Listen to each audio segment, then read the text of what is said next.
I'm Alice. And I'm Brett. And this is the Prosecutor's Legal Briefs.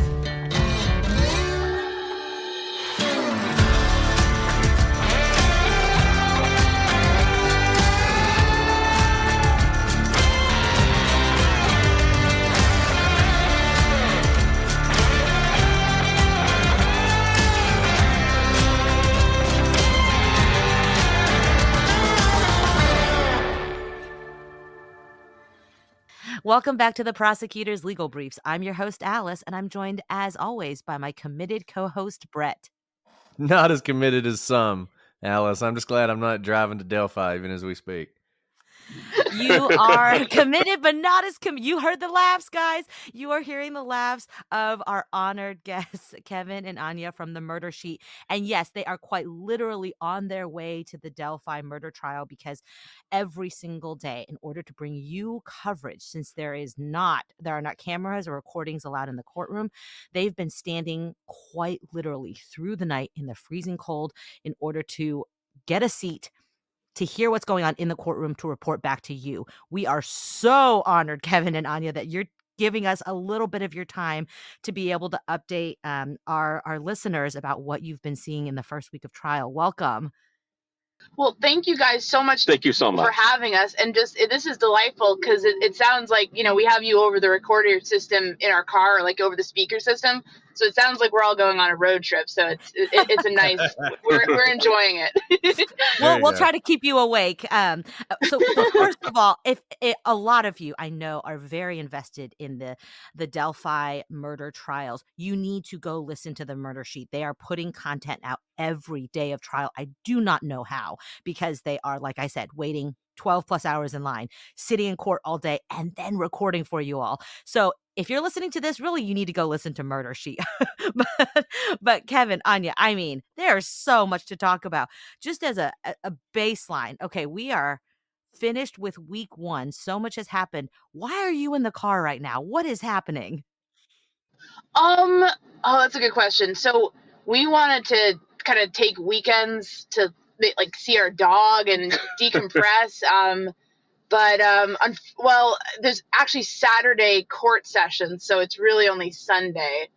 And basically, because of some public access issues, which we can talk about in more detail if you'd like, in order to attend the trial, you have to get there very, very early in the morning. And so rather than trying to get there from Indianapolis, we're trying to get a head start and be a little bit closer to Delphi so we can get up there and get there in time to actually get inside. And for those of you who don't know or you haven't followed some of these big trials, oftentimes when a jury is sequestered, which this jury is, which, by the way, I think is a mistake. I kind of feel like jury sequestration is a relic of the past that should go away. But nevertheless, this jury is sequestered. They're holed up in a hotel. They're away from their family. A lot of times, Saturday court is something that happens. This strikes some people as strange because it's like, well, that means you have to open the courthouse. Trust us, guys. When you work in the judicial system, the judge says the court's going to be open. The court's going to be open. It's no big deal. That's just the way it goes. So they're having some court on Saturday to try and move this case along, which I think is a good thing. That is common. What is not common is the sort of stingy access that the public and even the media has to this trial. It's understandable. This is a small courtroom. There's not a lot of room. There's a lot of attention. Ordinarily, what would happen, and what we've seen happen in cases in our courtroom, is you just have a closed circuit television, and one of the other courtrooms or one of the other rooms, you have a feed. It's not public. You can't see it on television. None of our trials are televised. But that way, the media or the family or the public or anyone who's interested can go and watch that. And I take it, guys, that is not happening in this trial. Oh, no, but that really sounds so nice. Yeah, unfortunately, that is not happening. There's a media pool of credentialed reporters who have guaranteed seats, but they alternate day to day. And then there is seats reserved for the defense and seats reserved for the victims' families. And then there is public seating. And it can vary about how many seats there are, but it's really not that many. And I know a lot of people so far have been turned away, disappointed, and have not gotten those seats. And one thing that upsets me is there are members of the victims' families who obviously care deeply about this case, and some of them have been to every single pre-trial hearing, and there's not enough seats for them all because of the way this is being done. And it just seems there are ways that this could have been done differently to improve access to the families. The whole reason that we're having the trial in Carroll County with a jury from out of town was that if we have it in Carroll County, the residents of Delphi who knew these people can have access to the trial, but effectively they have no access. Yeah, effectively they've been shut out. And I will tell you this, guys, it doesn't stop there. There's been a lot of chaos because, the first day, the morning session, people got their seats. At every pretrial hearing we've been to, once you get your seats, you're locked in. But it turns out they clear the courtroom at lunchtime. You're not allowed to leave any of your stuff. You're not allowed to reclaim those seats. You have to get back in line. And, the line was moved several times. People are doing, kind of cutting the line, running for it. I mean, it's really chaotic on the inside.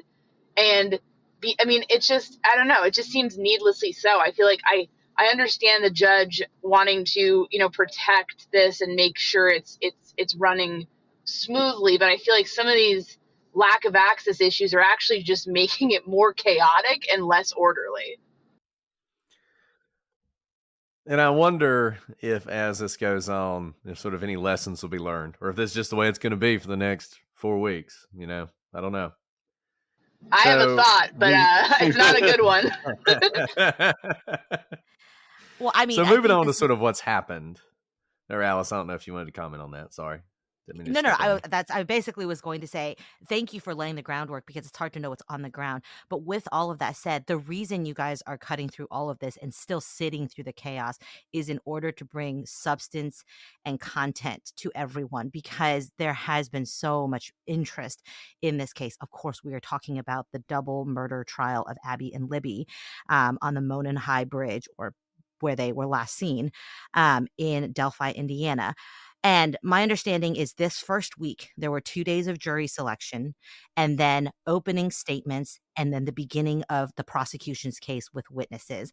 That is a lot of content in 1 week. And I hope that all of this chaos that people, I hope people don't focus on the chaos and focus more on the substance, because there's been enough of a circus on conspiracy theories, on, things that have nothing to do with the case. And finally, we've all been asking to get to the case because now we are seeing the actual evidence. And all that really matters is to get justice for Abby and Libby. So thank you guys for cutting through the chaos and for living the chaos in order to bring us the content. With that, I mean, do we want to start with the jury? I know it was 2 days of picking the jury, but now we do have a jury. Can you there's so much to talk about. If you want to talk about the jury selection, I'd love to hear that too. But I'd love to hear your thoughts on the composition or how the jury is. They're engaged. They know what's happening. A lot of people have said it's impossible to pick a jury of people who've never heard of the case. We've always said no, that's not true. A lot of people actually have not heard of the case enough to be struck from the jury. So I'd love to hear your thoughts on the jury selection process. Absolutely. And Alice, just thank you so much for those kind words. That means a lot coming from you guys. So the jury of voir dire, we have, by my count, it's 8 women and 4 men, 4 alternates that are 2 women and 2 men. And, so far, what we've seen from them, they're asking questions. They're very engaged. They're paying attention. They're reacting to the emotional moments from the victims' families. And, it just seems like they're, one of them's always taking like vigorous notes. I feel like this is a jury that's paying attention right now, and hopefully that will continue throughout this month-long process. And then I would say for voir dire, I think Nick McClellan, the prosecutor, probably won voir dire from what we saw. I thought he was very charming.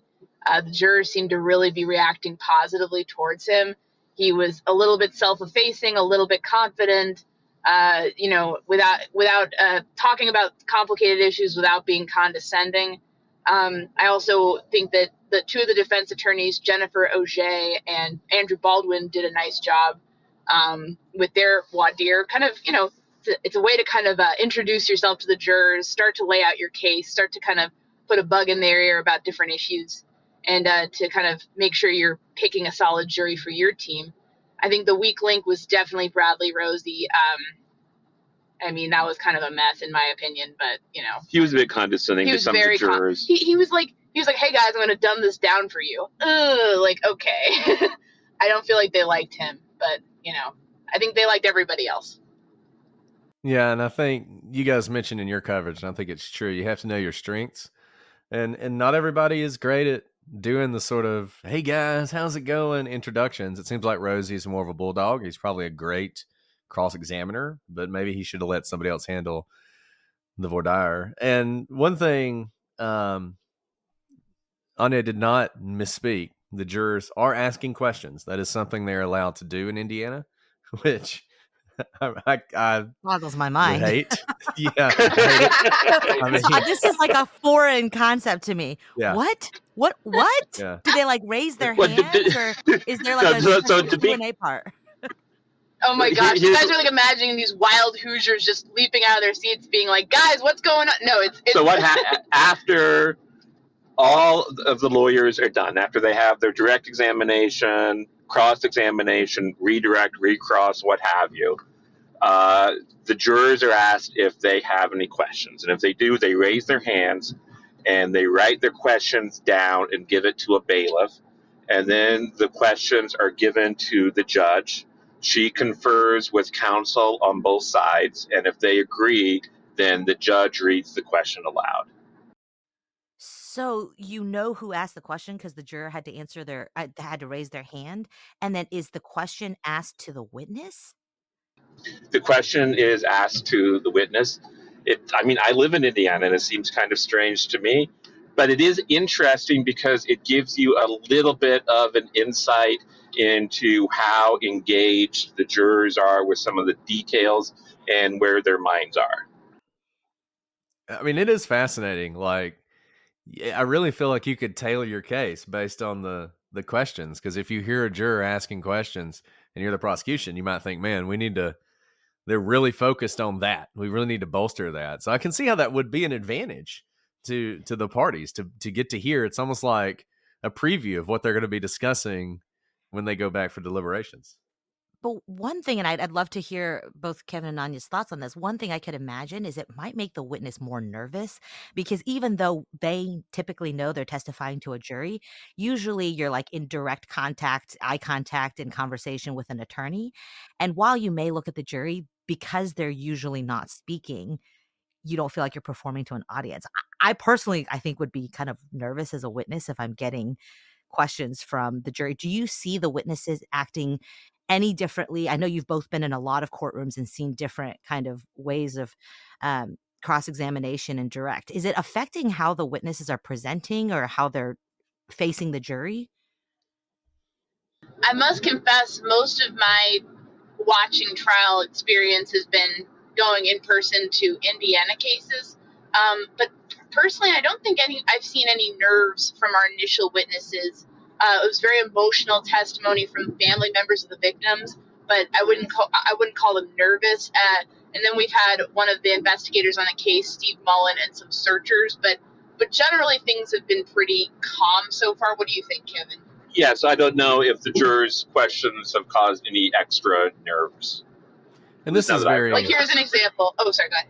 I was just going to say this is very preliminary testimony for everybody out there who's wondering. These have been the sort of family members talking about the kids, talking about that day, talking about the last things they said to them, how they ended up there, and then as Kevin said, I thought very poignantly in y'all's coverage, the moment everything changed, the moment their lives changed when they found out what had happened, and then some of the searchers, some of the police officers, the very initial responders. So it hasn't been the intense. I mean, it's been intense, but not from sort of an evidentiary point of view yet.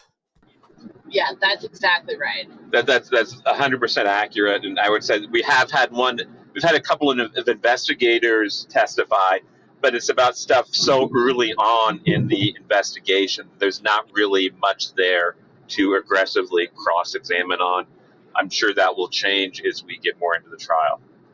So before we get to the witnesses, my understanding was during the voir dire, the attorneys actually had a chance to do a little bit of an opening type of statement. And then, of course, once the jury was sworn in, they actually did the opening statement. And I think we learned a lot. This is all from your coverage, but we learned a lot both about the prosecution's case, what the evidence will show, and also curiously about what the defense chose to present in their opening and what they chose not to present. So I'd love to hear your thoughts on the opening statements they chose to share at voir dire, which, by the way, doesn't happen in every voir dire. So this is actually usually there's a statement of the case, which is supposed to be very bland, usually like 3 sentences long. But this sounded a little bit more like your traditional opening statements for a trial. Is that fair to say? Yes. These are more like little, they call them mini openings. So about 5 minutes, I think, each, right, Kevin? Yes. And with McClelland's, his was something that was also reflected in his later longer opening statement. But what it indicated to me is that the state, he's kind of taking a narrative approach where he's kind of telling a story and hoping that the jury will kind of walk into that story. Um, and what the state is going to have to do here is essentially prove beyond a reasonable doubt that Richard Allen is Bridge Guy, and then that Bridge Guy murdered the girls, or murdered them while or they were killed while he was attempting to abduct them. So that seems to be what the state's doing. They're kind of building a bridge to one island and then to the next island. They have it's kind of a two-parter thing. And then I think it was striking. I think when Andrew Baldwin, who gave the mini opening and the full opening for the defense, certainly in the mini opening, it was pretty clear he was playing as much to the wider public and to the media as he was to the jurors. In the mini opening, for instance, he revealed for the first time that when Abby Williams, one of the victims in this tragic case, when her body was found, she had some hairs on her hand that did not match the hairs of Richard Allen. And this really generated a lot of interest, both, I think, in the courtroom and in the media. But it was interesting because those of us in the media who have been following this for a while had a different reaction than those in the media who were there who hadn't been following it. Because those of us who've been following it for a while have known that the defense sometimes has a tendency to exaggerate a bit. And so we all just kind of sat back and said, this probably isn't going to turn out to be as important as it seems to be. And ultimately, it turned out that this hair on her hand was a female hair. And of course, she was wearing, at the time her body was discovered, she was wearing a sweatshirt that belonged to her friend, Liberty German, and had been through a washer and dryer with other garments belonging to members of the family. So, in all likelihood, the hair was simply from the sweatshirt. Yeah, they were kind of beating up law enforcement over, well, why wasn't it tested? But it's not clear to me that it wasn't, because at the later opening statement, that was a full opening statement, it came out that it was believed to be hair belonging to Liberty's family members. So it sounds like it was tested. The whole thing, honestly, I was concerned when he came out with that, because I feel like writing a check that you then can't cash for the jury is not a great opening. But generally, I would have liked to hear a little more from Baldwin about Richard Allen and like, what was this normal suburban guy who works at CVS, has a daughter, has a wife, like has a dog. Like, tell me about him as a character, and then what he went through in prison that might explain why he said the things he said. I think they needed a bit more of an emotional core to what they were doing to kind of have a through line. That's just me as a layperson, but yeah. Well, it's interesting because one thing I think we all wondered was, we knew what was in the initial warrant, and we sort of knew those facts and the facts we'd heard. And there was this question: will there be more? Will there be bombshells? Will there be, huge chunks of evidence the prosecution's going to unveil? And it seemed like in their opening, there really wasn't. It's what we know about. They're the witnesses who saw Bridge Guy, There's the fact that Richard Allen, in his statements to police, basically admits he's Bridge Guy without saying, I'm Bridge Guy. He puts himself there in the same clothes as Bridge Guy, talking to the same people who are the witnesses to Bridge Guy. And then there's the bullet. So it's not like this is a mountain of evidence against him. And I would have thought that rather than try and come up with an alternative theory, once your Odinism theory is struck down, and they have an alternative theory, which we can talk about in a second, that they would do exactly what you said, which is basically say, is this guy the kind of person you can imagine brutally murdering two young girls and slitting their throat and really make it about him? And like you said, then the torture that he went through in prison, and that's the only reason for these confessions, which are all inconsistent, et cetera, et cetera. And it seems like that is not really what they did. Yeah, I was surprised. I feel like a stage mom because I feel like we're in the audience and I'm like, oh, come on, like give us some, like, you know what I mean? Like do a better job. Like I felt like it's all laid out for them. They have, that famous picture of him with like the little dog. He looks harmless. He's a well-known CVS manager in the area that everyone got their, everyone would see when they were visiting. Like they could have really pulled out all the stops and painted a nice picture of him and then, indicated, but he had some mental health struggles and maybe he just kind of lost it in prison and, like, I don't know, just give us something a little bit more. It just has seemed very scattered so far. And of course, let's be honest, they haven't given their, they haven't had a chance to present their case. So it's possible that they're building up to something here.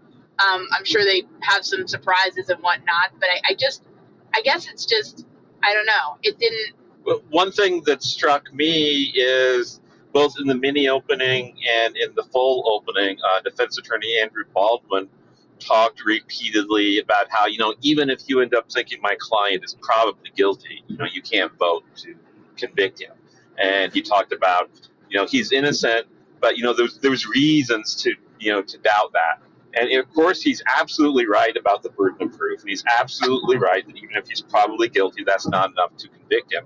But the fact that he's saying all of these things in the opening statement, and that's where he goes to first, at the very least seems to be an implicit recognition that he has a very weak hand. I think these confessions are gonna. I mean, what McClellan said is that it was details only the killer would know, and if the confessions are devastating enough, or even if they just have a couple of details that are like impossible to have gotten anywhere else, then I think that is going to be something that possibly resonates with jury members, and that it may be hard for the defense to overcome their own client's statements.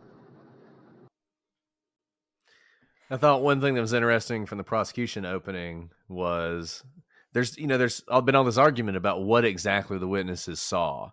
And it sounds like in the opening, the prosecution said one of the witnesses is going to say that they saw a, quote, muddy, bloody man on the road who looked like he just slaughtered a pig. And if that is what the person's going to say, I think that's going to be some pretty powerful testimony, particularly given that the defense's alternative theory is that the girls were not murdered that afternoon, but rather were kidnapped, taken to an alternative location, held there for some period of time for some reason, which isn't clear because they weren't assaulted or anything like that, then brought back in the middle of the night, murdered in the middle of the night in the same place where they had been abducted. And then that's when their bodies were found. And it would seem like that witness could be really important to refuting that theory. I agree. I think the theory that they've laid out has been somewhat disappointing for me. I guess after Odinism was booted, I was hopeful that we might see a reset from this defense team and perhaps to me, something like, listen, he might have been on the trails that day, but guess what? A lot of people in Indiana dress in like dark Carhartt jackets and jeans, like that doesn't mean he's Bridge Guy. Maybe another guy is Bridge Guy and that he killed them around, that afternoon and he was the guy on the road. I don't see why that, but to me, the problem is that I think basically the fact that Alan ran into those three girls and specifically designated that and they ran into him and believed he was Bridge Guy, that kind of locks him into something in a way that maybe they feel like they have to really play with the timeline a lot in order to make this work for them. And it seems to be, their theory seems to be very hard to comprehend. and difficult to believe. And it's even more ridiculous, frankly, than you indicated, because part of their theory is when they kidnap the girls and then return them. And but prior to killing them, they apparently turn on Libby's phone, let it receive text messages, and then toss the phone on the ground. And then they kill the girls in such a way that one of the girls then lands on the phone. And I just don't understand that. And it's led to some disturbing questions during court. The other day, Andrew Baldwin was trying to get a witness to say that there are like buzzards and vultures and coyotes in the woods. So the assumption would be that wouldn't they have ravaged the bodies in some way? It's getting distasteful. I mean, this is really interesting because, like you said, with the jury questions, I do wonder if the defense will start pivoting.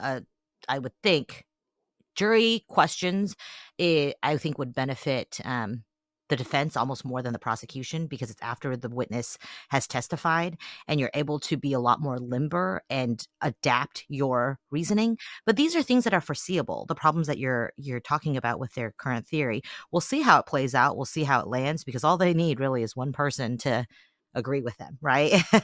They don't need a full acquittal. They just need one. So maybe that's the game they're playing. But I'm really curious because obviously those of us who follow the case know the kind of interpersonal history that has happened between the attorneys. The defense attorney, for those who've maybe missed it, they were removed by Judge Gull. They appealed her decision. They were ultimately put back on the case by the Indiana Supreme Court. Now, still before Judge Gull, they've asked to recuse her multiple times. That was denied by the Indiana Supreme Court. She declined to recuse herself. So there's obviously a lot of just kind of nothing to do with this case, interpersonal dynamics at play. And of course, there's been leaking of very sensitive evidence that was under protective order in this case. All of these things to say, how is this playing out in trial? Are you seeing any tension interpersonally that is unspoken, either among the attorneys, the prosecution and defense, or with Judge Gull? I'm hoping the answer is no. I'm hoping everyone is professional and that this is just about the case. But we all have to wonder if the lead up to the trial carries with it any baggage. That's a great question. I feel like generally it's been pretty muted. I think most of Gull's ire has been toward the public and the media recently. I will say this, at one point, this kind of shows a bit of a dynamic. At one point, I remember all the parties had their backs turned to Gull and were like going through their folders. I forget the context. And she said something like, listen up, people. And like all of them kind of turned around, and like, so I mean that was directed at the prosecution and the defense, because she was asking them to do something. Do you remember that, Kevin? I do. I think there were some tense exchanges in the pre-trial hearing between her and Rosie that got heated on Rosie's part and very icy on her part. Where it was just back and forth and back and forth. So you see glimmers of it. Yeah, because there was actually, after jury selection, there was one final pretrial hearing that was largely focused on the issue of whether or not the suspect sketches that we all remember seeing, whether they would be allowed to be included in the trial. Yeah, and he, at one point, they were going back and forth, and he just very frustratedly at the end said, "Okay, thank you," you know what I mean? And she's like, "You're welcome." So that was kind of tense and awkward. Generally, though, in the trial portion, what we've seen, I'd say it's been, if not collegial, at the very least quiet. Is that how you'd say it, Kevin? Nothing, no fireworks so far. And on the sketches, they're not going to be admitted. That didn't really come as a surprise, I think, to most people for a couple of reasons. Number one, the sketches are hearsay. They're actually double hearsay, which, maybe you could get past that. But the other problem is they have no relevance in this case because they didn't actually lead to Richard Allen. It's not one of those things where you have a witness who's going to say, I saw the sketch and I looked over and sitting across from me on the bar was the guy. And so I called the police. So you're not going to have that. And interestingly, if you think this is just sort of an anti-defense thing, the defense actually wanted one of the sketches not to be admitted because it was the one that looks like Richard Allen. They wanted the younger guy sketch to come in. At the end of the day, none of them came in. And the people who spoke to the sketch artist are going to testify. So you're going to hear what they have to say. So they're going to be able to describe the person. Presumably, none of them are going to say, and the guy I saw is sitting at the defense table right now. They're just going to talk about how it is the person they saw on the video. And like Anya said, then Anya, sorry, I always call you Anya. And then they're gonna have to make that connection. So that was Bridge Guy, and Richard Allen is Bridge Guy based on his own statements. So look, this is this would be a much more difficult case for the prosecution. I think a winnable case, I think a solid case, were it not for these confessions. And the confessions are really going to seal the deal. And one thing I thought the prosecution said, which is something I've repeated several times, and that the statements weren't made under the bright lights during some sort of, intense cross-examination by investigators, but they were made to people that Richard Allen loved. And I think that's going to be really powerful, because it's going to be much harder to say these are false confessions when they were not in any way coerced by law enforcement. You're really going to have to rely on this. He was in Guantanamo and lost his mind and said all this stuff. And the problem with that, if it is true that he has details that no one else would know, I don't know how you explain that if you're the defense. I completely agree, Brett, and I'm like, that's kind of what I go back to, and listen, we haven't heard what he said yet. It's possible that the prosecution is overstating it, by saying it details only the killer would know. So we're reserving judgment, but I don't think this prosecution team has had necessarily a history of overstating things, and he may have sealed his fate rather by doing that. And I think, it's one of those cases. I think, like, we've heard people talk about, like, cases that stack up. I don't think there's going to be any bombshells like that we've heard again and again. There's no DNA evidence. There's nothing like that, which is actually more common than people realize, I think. But if he is able to basically describe the crime in a way that was not out to the public at the time, then in his own words, I don't know how the jury is necessarily going to unhear that. So that can cause a lot of problems for the defense, even if they have relevant points to make about problems with the investigation or misfiling the tip or, all the other issues. And obviously, even if you were to go so far as to grant the premise that if a man has some sort of mental breakdown, it might lead him to say things that are not true, it's hard to understand how a mental breakdown could lead you to learning some details about the crime that are not known to anyone but the killer. Yeah, he didn't become clairvoyant in Westville. I mean, I could see a situation where someone just, breaks down who is innocent and says, I did it, and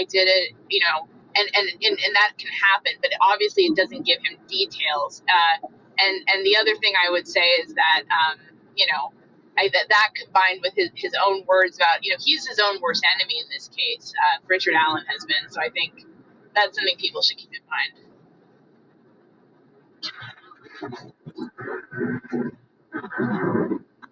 He made some kind of allusion to his wife very early on, like, hey, I can make this all stop, essentially. He said, like, if this is too much for you, just say the word and I'll just tell them everything. And he said that within weeks of his arrest. Yes. And he was arrested at the end of October, and I believe the confession started, late March, early April? Yeah, and here's something really, really interesting, because when talking about, I believe, witnesses around guards who were interacting with him during his incarceration, Cass County Jail was mentioned.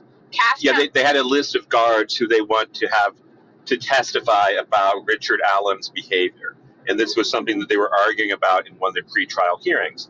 And we know about the guards who heard these confessions that happened like a year or so ago. But when they had this list of guards, as Anya was saying, I'll let you continue. Yeah, and they mentioned Cass County Jail. So Cass County Jail is where he was transferred to very recently. So it makes me wonder, and of course it could be something else, so this is conjecture on my part, but I'm very curious, did something happen as recently as him being in Cass County Jail? Whether that's a confession or some sort of outburst that, needs to be discussed, I don't know. But the fact that Cass County Jail, that surprised me, because that was, we were told again and again that would be better for him to be there, and he, could have be in a better situation, which, is understandable. I mean, Westville is a very harsh prison, but I was surprised by that inclusion. I'll be curious to see if anything happened as recently as, him being a Cass. And the reason I bring this up is this is outside of, necessarily the evidence, but obviously we know this case has dragged on partly because of all of the appeals up to the Supreme Court with the removal of the former attorneys that are now the current attorneys. And we now know that, this case dragged on for at least a year in which the appeals were pending. A lot of time for him to make dozens and dozens and dozens of confessions. And whether I mean, you never know. Hindsight is always 2020.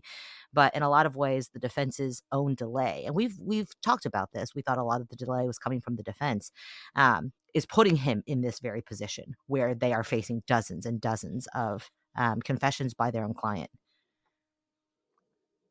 Yeah, he put the. I mean, this. Yeah. Oh, sorry. I was just gonna say, am I right that the only time that the defense attorney in opening got choked up was when he was talking about the conditions that Richard Allen was kept in? I believe he definitely got choked up at that point. I don't recall him getting choked up at any other point. Yeah, I don't recall him getting choked up at another point. So, did you see the jury respond? I know there's so much to take in, but I'm curious how the jury is responding to the initial opening statements of both the prosecution and the defense. We're obviously picking apart the defense because we know the case much better than they do. They're only getting this preliminary flavor of what is to come. But was there any sort of a sense in the room of, people leaning in, people rolling their eyes? Sometimes you can see how people's faces start to take in the story. I thought generally that the jurors seemed very engaged when Nick McClelland was speaking. His opening remarks were only about 20 minutes, and they were very tight, very focused, very emotional.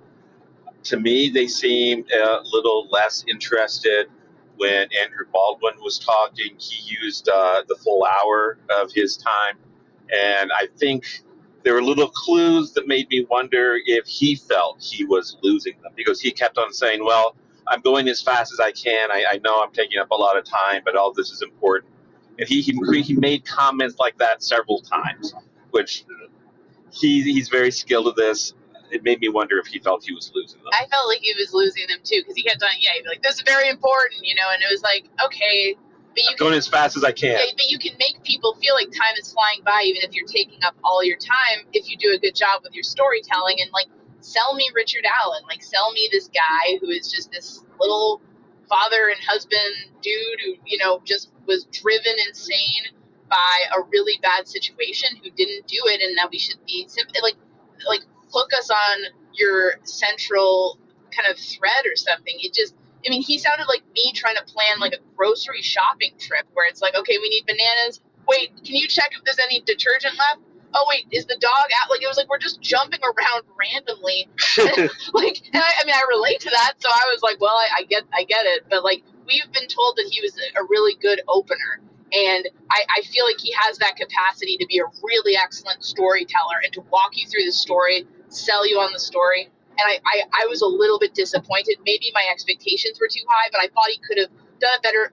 Mention all this interesting stuff, but thread it together, present it in a way that feels a little bit more organized. I didn't realize it was such a disparity that that the prosecution took 20 minutes and the defense opening took an hour. When we have time limits, no matter whatever the time limits are, we always try to match the other side, because you want it to seem like, it's almost like you doth protest too much. If one person can tell their story in 20 minutes and it takes 3 times the amount of time for the other person to tell the story, just optically, our brains work in that way where jurors think, well, if it takes this long, is that really the truth? So I think that's interesting that he knowingly took 3 times as much time.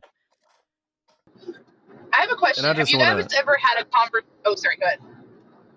No, you go ahead. I was going to ask, do you guys ever have the experience of having a conversation with someone who presumes a lot of knowledge on your part, and you're like, I have no idea what you're talking about? So Baldwin like alluding to, hey guys, there's a lot of drama with the ISP and the FBI, and it's like, okay, I think we're putting the cart before the horse here, because like it just felt a little bit like not so much writing checks to cash in on later as kind of like throwing like info dumping on the jury. It I don't know. I felt like it could have flowed better.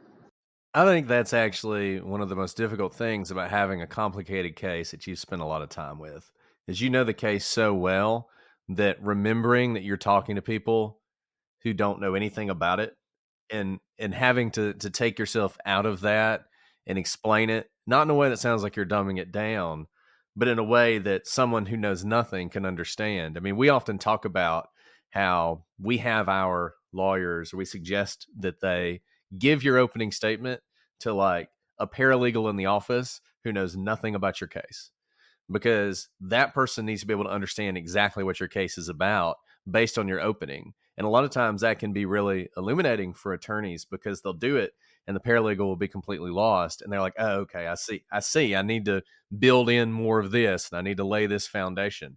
So I think that can be a big challenge. And one thing I'll say in the defense's defense, I think this is a tough case for them. I think they don't really have a lot. Their story isn't going to be as good as the prosecution's story. I agree with you. Making it more about Richard Allen was probably the thing to do because of that, but they do have a challenge. And look, we've said this before on opening statements. Opening statements is building a shelf. It's the shelf, it's the baseline, it's the boring parts, right? But you have all your 2x4s in order to be able to allow all the evidence that's going to come in through the witnesses to place them on that shelf.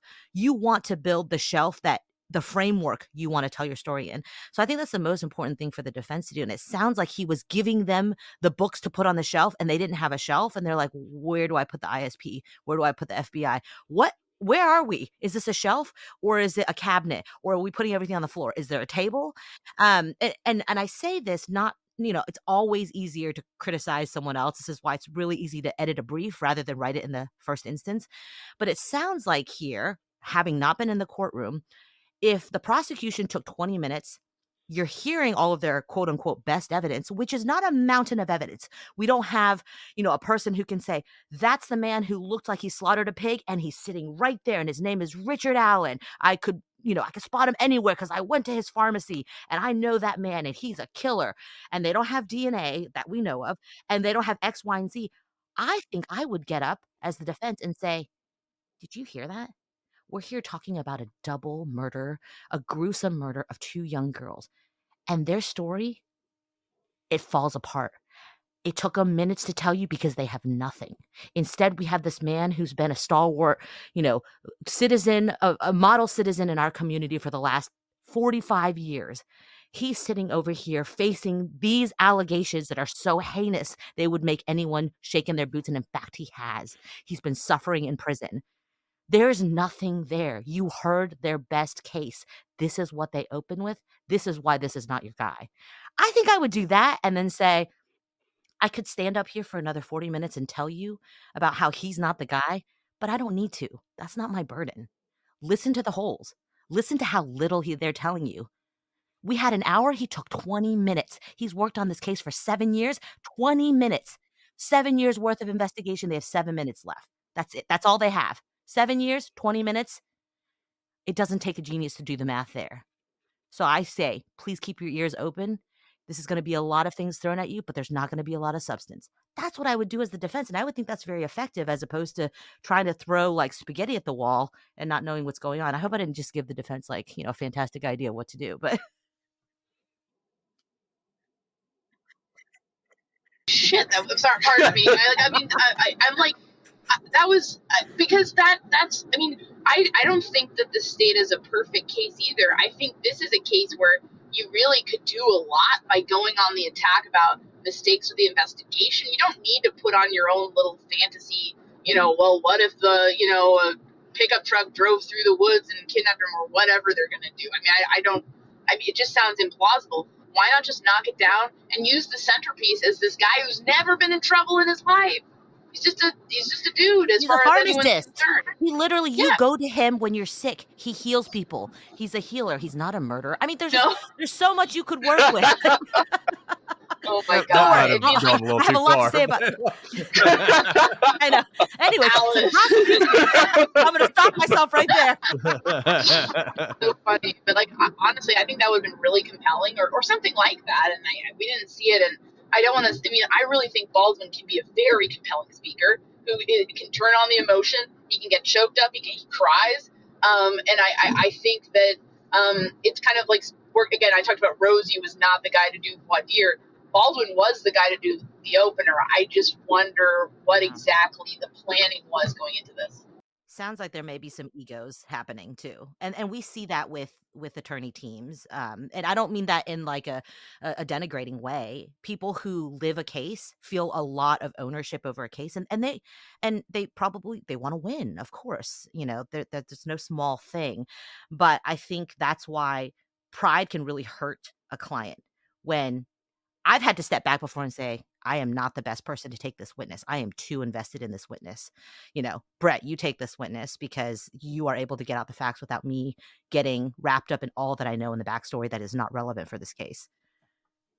And the other thing, and we've said this before, the defense has no burden. They don't have to do anything. They don't have to give an opening. They don't have to ask any questions. They don't have to put in any witnesses. They don't even have to give a closing. They could literally not say a word. And if the prosecution doesn't meet their burden, the person's not guilty. But when you put out a story, when you say, here's the story we're going to offer to you, whether it's the law or not, it sends a message to the jury that if your story doesn't hold up, they're going to be like, yeah, well, that story doesn't make any sense, so we're going with the prosecution. And that's a real danger. And that's where I think the prosecution's doing a good job just towing the line, being straightforward, because I do think all of the circumstantial evidence, most of it, the most damning coming from Richard Allen himself, not just his confessions in prison, but himself putting himself at the bridge at the time when he reported it. I do think they have a lot of very good evidence. And if they can tie it all together and not be sidetracked by whatever is happening in the defense, I think they can tell a very tight story, and they could be a good juxtaposition to this alternate story that the defense seems to want to tell, and just say, what seems more reasonable? Was the phone turned off for a couple days? No. She took out her phone because she had that heebie-jeebie feeling, because she'd crossed that bridge. She'd been across that bridge a lot of times. She saw someone. She is a savvy young lady. You heard in the very first witness from Becky, who knew her best. She was savvy. She was smart. She was on her way to doing great things in life. She used that same wisdom and know-how at that young age, and knew danger was approaching. That phone was on her, and she knew how to preserve evidence for us. That phone wasn't turned off and turned on later.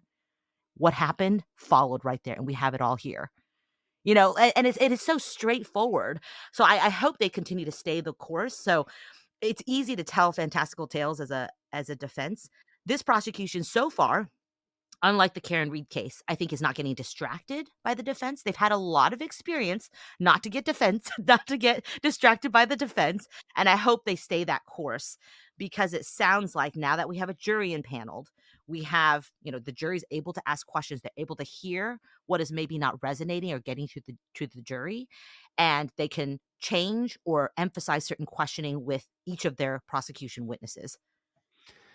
So I don't want to keep you guys all day because I know you're on your way to Delphi and we've already had you almost an hour.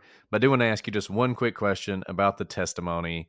Like we said, this is very preliminary, but could you give us maybe the 3 highlights that you took from the 2 days of testimony that you've heard so far? I would say one for me is the families. That was just devastating. Not to like either side. It's just more of that. It was just emotionally devastating what they've been through, and what them recounting, their last moments with Libby and Abby, and then what happened. And there's a lot of tears, and I saw some of the jury members crying. So I mean, that sort of made everyone remember why we're here. This is ultimately a horrific tragedy. They were a standout for me. What about you, Kevin?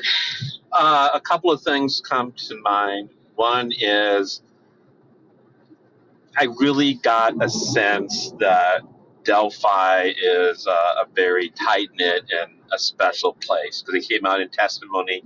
For instance, somebody went to work the morning after the girls went missing, and his boss said, if your employees want, just take the day off and go help with the search. So this is a town where people really care about each other and look after each other. So that was something that impressed me. And then another thing that impressed me was some of the jurors' questions. They really are engaged. Uh, on day one, I think that some of the family members testified about how they were in certain locations out in this wooded area when they were like looking for the girls, and there was difficulty calling each other on the phone because of bad cell connections and cell networks there. And then the next day, someone else, the police chief, is talking about how he was in those areas, and he's describing making calls and talking to people on the phone. And so one of the juror questions was basically, wait a minute, what was your cell phone provider? Was that the police chief or was that one of the other searchers? Maybe it was one of the other. It was the other searcher. Pardon me. To clarify. But so they were paying attention and noticing that certain cell phone networks are better than others. So they're picking up on all these little details. Yeah, they seem really engaged. I'm hoping that they're just kind of, or, like listening and paying attention and just doing what they need to do to make sure that they're hearing all this evidence and making a decision at the end. And what is I know trial timelines are always, a guess, but is the kind of going theory that it's going to go a total of 4 weeks or 4 more weeks? Well, Judge Gell kept saying in voir dire that the attorneys assure her it may be shorter than the full, till mid-November run, but I have my doubts. As Kevin has said to me many times, lawyers know how to fill up a lot of time. No offense, everybody. But No I don't see it ending early. And Okay. I think this next week of trial might be especially tough because the prosecution is presenting everything more or less in chronological order. And so we've gotten to the point where the bodies of the girls have been discovered. So I think this week we're likely to be hearing some crime scene evidence that might be very unpleasant to hear and see.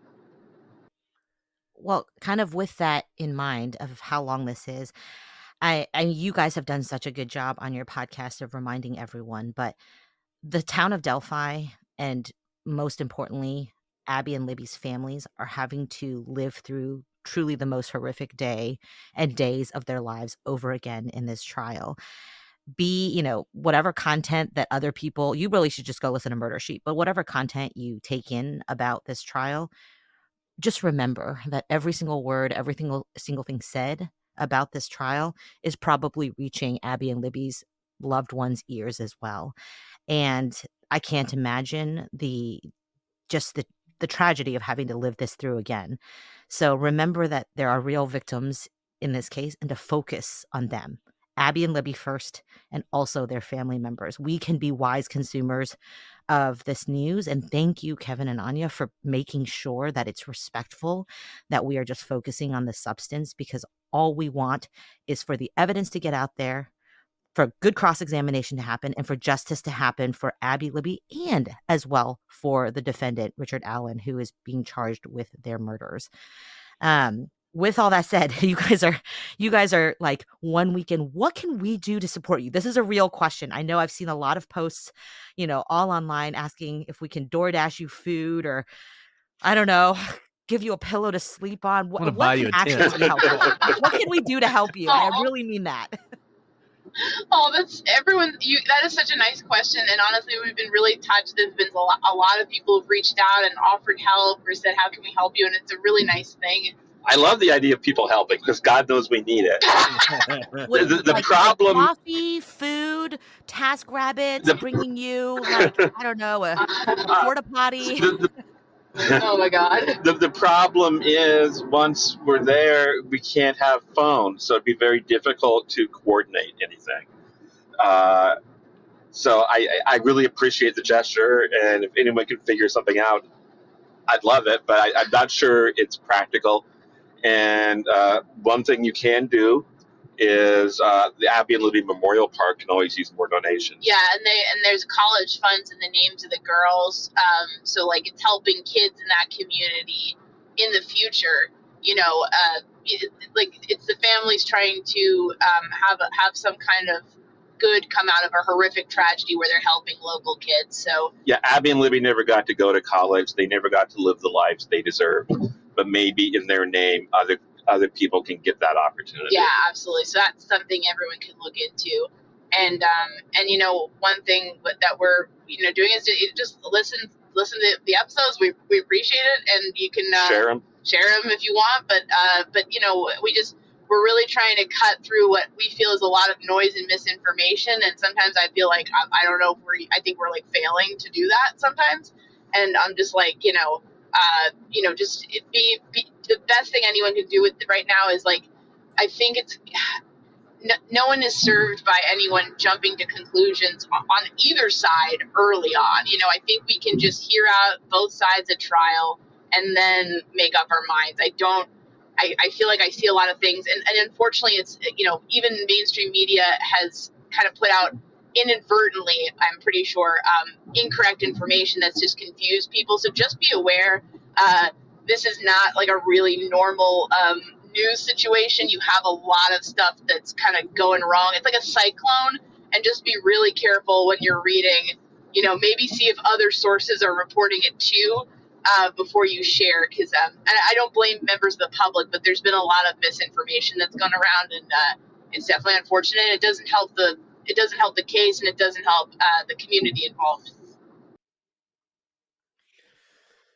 Thank you guys so much for that. We just posted the link to the Abby and Libby Memorial Park in the chat. We'll also have it on the episode.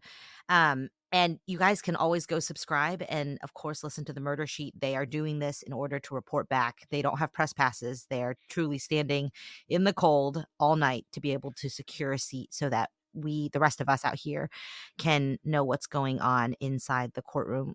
Thank you guys so much for what you're doing. It's truly a public service that you're doing, and I know it's at huge expense to your sleep and your everything in order to bring us this coverage.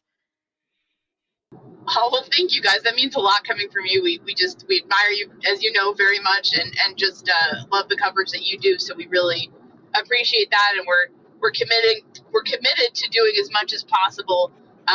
To get in as much as possible and bring everyone as much information as possible. So so people can kind of make up their own mind and kind of figure it out themselves, just as we go along. And you guys are writing articles for a newspaper too, right? You want to talk about that a little bit? Oh God. Yeah, we're working with the Franklin Daily Journal, a terrific paper out of Johnson County. And Franklin, Indiana is actually where Baldwin and Jennifer Auger practice. So it's kind of a local story for them. And no one will care about this, but the Franklin Daily Journal had the best coverage of the Burger Chef murders out of any other local paper. Yeah, they did a really good job with that. So we're kind of newspaper nerds. Like once we do a lot of cold cases in Indiana, you sort of get familiar with which are the really good newspapers. And that's one of the ones that is still in existence. So we were like really excited to work with them. We're like, oh my gosh, but that's just us being weird. But they're really nice, and those articles are going to take on a different tone. The podcast, it's you're going to be more sort of like this, more rambling, I guess. But with that's more of the traditional kind of newspaper, kind of boil down the essence of what you've seen and the most important stuff and put it in there. And it's been really fun to write those. I've really enjoyed getting back into kind of more of the print era, so that's kind of cool. Well, thank you guys so much. Brett, is there anything else you wanted before we let them focus on the road? No, just go listen to the Murder Sheet. They're going to have the best coverage. If you want to know what's happening in this case, that's the place to go. That's absolutely right. Kevin, Anya, thank you so much. Thank you for bringing us the Murder Sheet and the coverage of the Delphi murder trials. We always love talking to you. We will welcome you back anytime that you're not in line in the courtroom asleep. we are here for you. But I think I speak for everyone who's listening to you. Thank you. And we look forward to your continued coverage of the trial.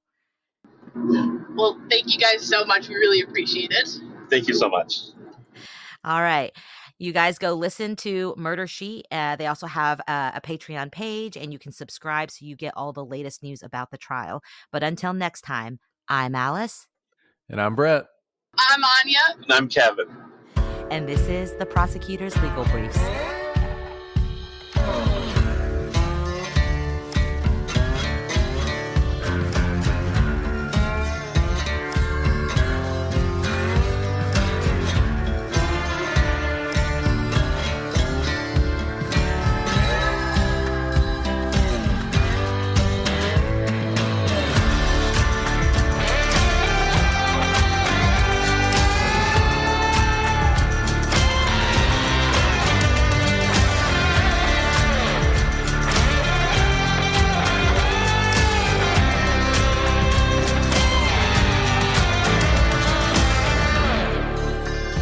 Thank you guys. How much longer is the drive? Just about 5 minutes, actually. Yeah, Oh, this perfect perfect time. timing. Perfect. Well, I hope you get a little bit of rest before you have to go stand. What time will you stand in line today? Oh, we're not gonna say. Oh, okay, They good. don't No, wanna no. give it away. They're getting in line at 8 a.m. Everyone get in Yeah, at exactly. 8 a.m. No need to show up before then. That's right. Exactly. Ain't That's nothing- Well, Oh my goodness. Good Thank luck, you guys guys. so much. Good luck. Thank you so much. Thank you.